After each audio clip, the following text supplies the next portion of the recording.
Ma'am, di mo... Ko sa bangko kung saan laging naghihintay si nanay.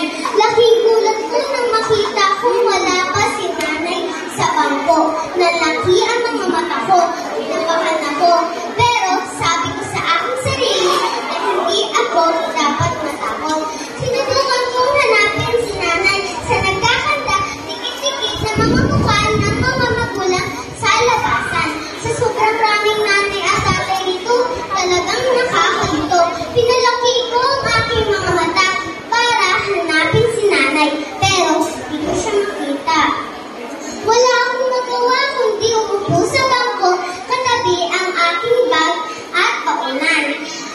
Unti-unting nababawasan ang mga batang naghihintay at mga magulang na sumusundo. Ilang kaklase ko na at kanilang stroller ang dumaan, pero wala pa rin si nanay. Oh, maghintay ka lang dito ha. Mag-traffic lang siguro ang nanay mo. Ang sabi ng gwardiya sa labasan. Kaya naghintay ako. Halos paikot-ikot na ako sa bangko. Pero wala pa rin si nanay. Ano kaya ang nangyari kay nanay?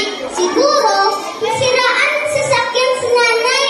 Halos mapatalon ako sa kinakaupuan ko nang maalala kong may sira pala ang sasakyan namin. Siguradong naghahanap pa ng paraan si nanay para masundo ako. Siguro, sa isang bagong siya sumakay. Mabagal ang mga hakbang nito, kaya siguro ang tagal-tagal bago ako masundo. Pero alam kong magmamadali si nanay kasi sabik na rin siyang makapiling ako at hindi siya aasa sa isang pako. Siguro, sa isang alipante siya sumakay, higante ang mga hakbang nito at kaya siguradong mas mabilis ako masusundo. Pero hindi kakasya ang isang elepante sa daan na may napakaraming sasakyan. Siguro matagal pa talaga bago ako masundo.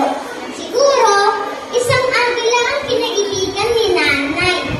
Mabilis silang makalilipad para masundo ako. Pero di kaya lalo magtagal si nanay sa pagsundo sa akin. Masyadong mataas ang lipad ng agila. Kung ulap, piling at tuktok ng puno lang ang makikita niya, hindi niya matatanaw ang aking pagkaway. Siguro, nakipagsabayan si nanay sa mga unggoy na naglalabitin mula sa puno, mula sa isa pa. Ay, sandali lang ay nandito na siya, pero oras na sa puno ng saging sila kumapit. Hindi ito papatuloy ng mga unggoy ang pagsabit-sabit. Siguradong matagalan si nanay sa pagkain. Siguro, naisip ni nanay na umangkas sa likod ng isang balyena.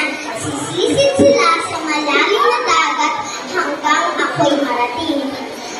Pero sa gitna ng karagatan matatagpuan ang isang balyena at hindi nito kaya lumangoy sa mababaw na baybayin. Hay, nanay, paano mo nga ba ako susundin? Napagod ako sa kaibisin sa malalim